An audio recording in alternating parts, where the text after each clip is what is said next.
Just an ordinary taxi driver. It was just another Friday night shift for Mike, picking up drunk passengers, avoiding traffic, making small talk about the weather. He'd been driving taxi for 8 years in downtown Chicago, invisible to everyone who climbed into his back seat. Until the moment 3 passengers got in speaking Arabic and Mike's blood went cold. Because what they didn't know was that before he drove taxi, Mike had spent 15 years as a CIA terrorist analyst, and he recognized every word they were saying about tomorrow's attack on the federal building. Welcome to Hidden Valor Stories. Before we dive into how a forgotten CIA analyst prevented a terrorist attack from behind the wheel of a Chicago taxi, tell me in the comments, what city are you watching from today? And if you believe that extraordinary courage often hides behind the most ordinary faces, hit that subscribe button. These hidden stories of valor need to be told. The streets of downtown Chicago at 11:47 p.m. were a familiar canvas of neon lights, late-night diners, and the kind of urban energy that never quite sleeps. Mike Sullivan had been navigating these same streets for 8 years now, his yellow-crowned Victoria taxi becoming as much a part of the city's landscape as the streetlights and fire hydrants. At 52, he looked like every other cab driver in the city, worn baseball cap, coffee-stained flannel shirt, and the kind of tired eyes that came from too many late shifts and not enough sleep. His taxi was nothing special either. The yellow paint was faded and scratched from years of city driving. The interior smelled faintly of cleaning products and countless passengers, and the radio crackled with the constant chatter of dispatch calls. The only personal touch was a small American flag hanging from the rearview mirror, so faded and ordinary that most passengers never noticed it. Mike pulled up to the curb outside the Palmer House Hotel as his radio squawked with another fare request. He'd already made 12 runs that night, airport pickups, bar crawls, late dinners. The money was decent, the work was predictable, and most importantly, nobody asked questions about his past. In 8 years of driving, he'd perfected the art of being invisible, just another middle-aged guy making an honest living in a city full of people trying to do the same. The Palmer House doorman flagged him down, gesturing toward 3 men in dark suits who were walking toward his cab. They looked like business travelers. Expensive clothes, carry-on bags, the kind of polite urgency that comes with late flights and early meetings. Mike nodded to the doorman, popped the trunk, and waited as his passengers loaded their luggage. "Good evening," said the first man as he slid into the front passenger seat. He was Middle Eastern, well-dressed, maybe 40 years old, with the kind of professional demeanor that suggested international business. "O'Hare Airport, please. Terminal 5. The other 2 men settled into the back seat without speaking. Mike glanced in his rearview mirror, noting their faces out of habit more than suspicion. They were younger, perhaps in their 30s, and carried themselves with the quiet confidence of men accustomed to traveling together. "No problem," Mike replied, pulling into traffic. "International flight?" "Yes, back to Frankfurt," the passenger in front answered in accented but perfect English. "Business trip finishing up?" Mike nodded, settling into the familiar rhythm of late-night taxi conversation. He'd driven thousands of business travelers to O'Hare over the years, and they all told the same stories. Meetings that ran late, flights that left too early, hotels that were adequate but nothing special. It was the kind of small talk that filled the 25-minute drive to the airport without anyone having to reveal anything meaningful about themselves. The conversation continued in English for the first few minutes. Complaints about Chicago traffic, observations about the weather, the usual pleasantries that passengers felt obligated to make with their drivers. Mike responded with the practiced neutrality he'd perfected over 8 years behind the wheel, agreeable but forgettable, professional but invisible. Then something changed. As they merged onto I-290 toward the airport, one of the passengers in the back seat received a phone call. He answered in Arabic, his voice low, but not particularly secretive. To most drivers, it would have been meaningless background noise, no different from passengers speaking Spanish, Polish, or any of the dozens of languages that Mike heard in his cab every week. But Mike wasn't most drivers. His hands tightened almost imperceptibly on the steering wheel as words and phrases in perfect classical Arabic began filtering through his consciousness. Words he hadn't heard in 8 years. Words that made his mouth go dry and his heart rate spike for the first time since he'd retired from a life he'd tried very hard to forget. "The package is ready," the man was saying into his phone. "Tomorrow morning, just after the building opens, Allah willing, it will send the message we intended." Mike forced himself to keep his expression neutral, to maintain the same polite disinterest he showed toward all passenger phone calls. But inside, every alarm bell that had been dormant for 8 years was suddenly screaming. Because before Mike Sullivan had been a taxi driver, before he'd been an invisible part of Chicago's transportation infrastructure, he'd been senior intelligence analyst Michael Sullivan of the Central Intelligence Agency's Counterterrorism Center. He'd spent 15 years listening to intercepted conversations just like this one. He'd analyzed voice patterns, decoded references, and built the intelligence networks that prevented attacks most Americans would never know had been planned. He spoke 7 languages fluently, had spent 2 decades of his life tracking terrorist cells across 3 continents, and could recognize a threat assessment in 6 different Arabic dialects. And right now, sitting in the back of his taxi, 3 men were discussing what sounded very much like an imminent terrorist attack on a federal building in downtown Chicago. The conversation continued in Arabic, and Mike found himself involuntarily translating every word while maintaining his facade of oblivious professionalism. The man on the phone was confirming details about timing, discussing logistics with whoever was on the other end of the call. The other 2 passengers occasionally added comments, their voices carrying the calm confidence of men who believed their conversation was completely private. "The federal building downtown," one said. "Morning shift change, maximum casualties." "Security will be minimal during the shift rotation," another added. 7:30 tomorrow, just as they discussed." Mike's training kicked in automatically, his mind cataloging details even as his hands remained steady on the wheel. License plates of cars they passed, exit numbers, timestamps. The habits of intelligence analysis don't disappear just because you retire from active service. They become part of how you process the world, even when you're trying to forget that world exists. The passenger in the front seat was checking his phone, apparently unaware that his companion's conversation was being understood by their driver. He turned to Mike with the same polite business traveler expression he'd worn since getting in the cab. "The traffic isn't too bad tonight," he observed in English. "No, not too bad for a Friday," Mike replied, his voice steady despite the adrenaline coursing through his system. "Should have you at the airport right on schedule." Meanwhile, the conversation in the back seat continued in Arabic, and Mike realized with growing horror that what he was hearing wasn't theoretical planning. It was final confirmation of an attack that was less than 8 hours away. "The explosives are in position," one man said quietly to his companion. "Our brother will trigger them during the morning briefing when the federal prosecutors are all gathered in the main conference room." Mike had to consciously control his breathing. In his years with the CIA, he'd prevented dozens of attacks, but never from the driver's seat of a taxicab, never while pretending to be just another working-class guy trying to make a living. The irony would have been amusing under different circumstances.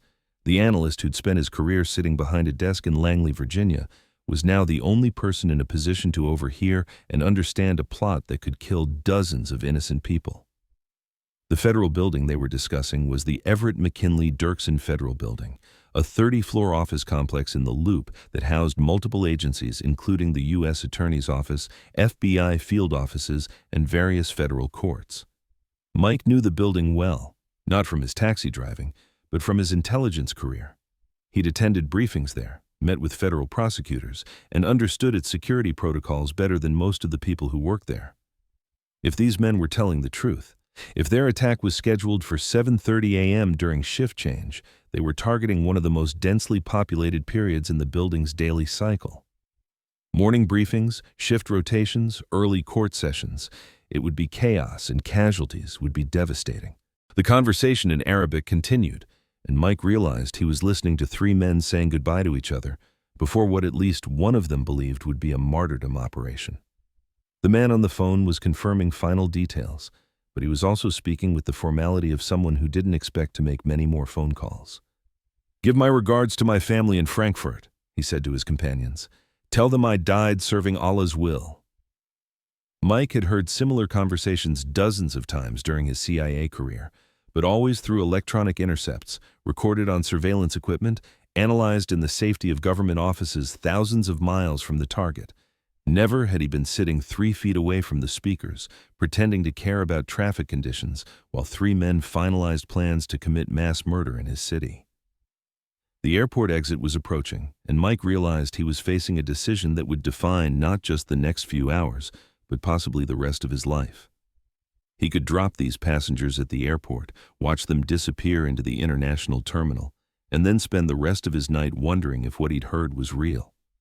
He could call the FBI and report suspicious passengers, knowing that by the time any investigation began, it might be too late to prevent whatever was planned for tomorrow morning. Or he could remember that he wasn't really just a taxi driver, that sometimes the skills you try to leave behind are the ones you need most when innocent lives are at stake. As he took the exit toward O'Hare International Airport, Mike Sullivan made a decision that would prove that some people never really retire from their calling. They just wait for the moment when their country needs them again. The international terminal at O'Hare at midnight was a familiar sight. Bright lights, scattered travelers, and the constant background noise of departure announcements in multiple languages. Mike pulled up to the departure curb and popped his trunk, maintaining his friendly cab driver persona while his mind raced through operational possibilities. The 3 passengers gathered their luggage efficiently, the kind of practice movements that suggested they'd traveled together before. The man who'd been in the front seat handed Mike a $20 bill for a $16 fare. "Keep the change," he said with a slight smile. "Thank you for the smooth ride." Mike nodded and smiled back, every fiber of his being screaming at the normalcy of the interaction. These men were planning to kill innocent people in less than 8 hours, and they were tipping their taxi driver and making small talk about traffic. As they walked toward the terminal entrance, Mike watched them in his rearview mirror. They moved with purpose, but without apparent nervousness. 3 business travelers heading home after a successful trip to Chicago. To anyone else observing them, they would have appeared completely unremarkable. But Mike wasn't anyone else. He waited until they disappeared through the sliding glass doors before pulling away from the curb.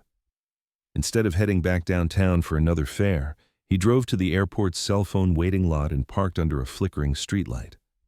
For the first time in 8 years, he was about to make the kind of phone call he'd sworn he would never make again. The contact list in his phone still contained numbers he'd told himself he would never need.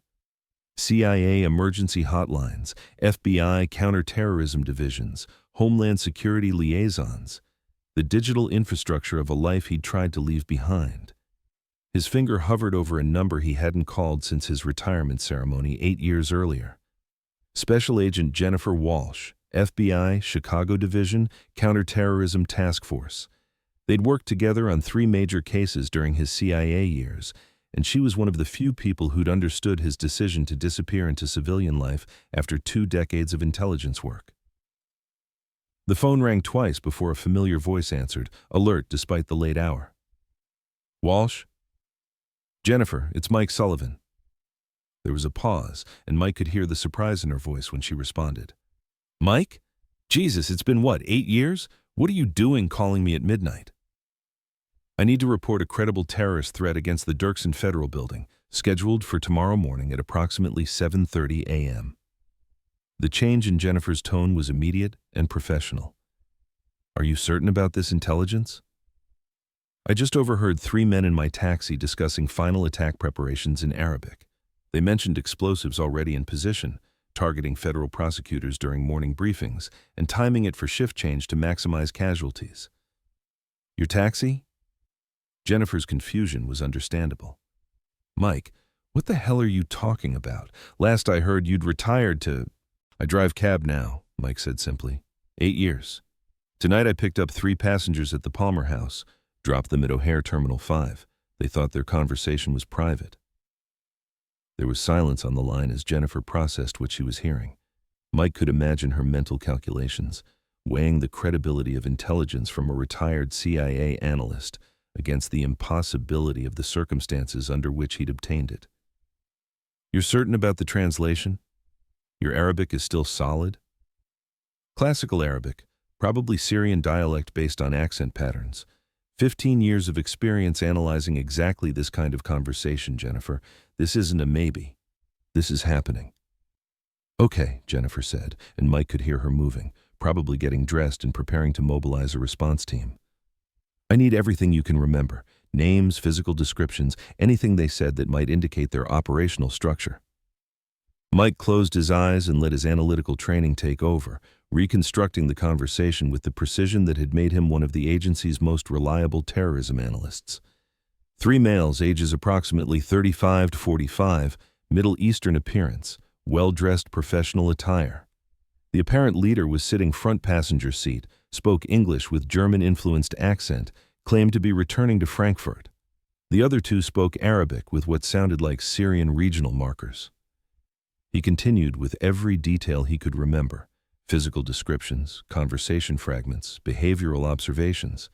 The training never really left you, it just waited dormant until circumstances required it. Mike, I need you to come in for a full debrief, Jennifer said when he finished. We're going to need detailed statements, timeline reconstruction, everything you can provide. Mike looked at his taxi, sitting under the airport parking lot lights like a symbol of the life he'd built in quiet anonymity. In 3 hours, that anonymity would be over. By tomorrow morning, he'd be back in the world of intelligence briefings, threat assessments, and congressional hearings about how a taxi driver had prevented a major terrorist attack. I'll be there in 45 minutes, he said. The FBI's Chicago field office at 21111 West Roosevelt Road was a building Mike had visited many times during his CIA career, but never as a witness providing intelligence gathered from the front seat of a taxicab. The security checkpoint guards recognized his name from Jennifer's call, and within minutes he was sitting in a conference room that looked identical to dozens of others where he'd spent his intelligence career. Jennifer Walsh looked exactly as he remembered: sharp, professional, and completely focused on the immediate threat. She was accompanied by 2 other agents from the Counterterrorism Task Force and a representative from the Chicago Police Department's bomb squad. Mike, we've already started mobilizing response teams for the Dirksen building, Jennifer said without preamble. Building security is being increased immediately, and we've got explosive detection teams sweeping every floor. But I need you to walk me through that conversation word by word. What followed was 3 hours of detailed debriefing that transported Mike back to his CIA years. Maps of downtown Chicago, photographs of the federal building's layout, timeline analysis, and the methodical reconstruction of every detail he could remember from the taxi ride. The investigation moved with the efficiency of a well-trained counterterrorism response. While Mike provided intelligence, other teams were tracking the passengers' entry into the United States, analyzing hotel registration records, and coordinating with international partners to trace their connections. By 4 a.m., they had confirmation that all 3 men had entered the country on German passports that appeared legitimate but were flagged in databases as persons of interest in European terrorism investigations.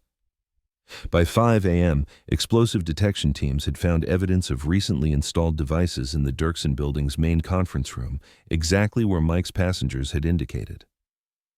At 6:15 a.m., as federal employees were beginning their morning commute, bomb disposal experts safely deactivated 2 sophisticated explosive devices that had been designed to detonate during the building's busiest hour. The attack would have killed at least 47 people and injured hundreds more. Mike watched the sunrise through the FBI field office windows, drinking coffee that tasted exactly like the coffee he'd consumed during countless intelligence briefings over 2 decades of service. The irony wasn't lost on him. He'd spent years analyzing threats from behind a desk, using satellite intelligence and electronic intercepts to prevent attacks he would never see firsthand.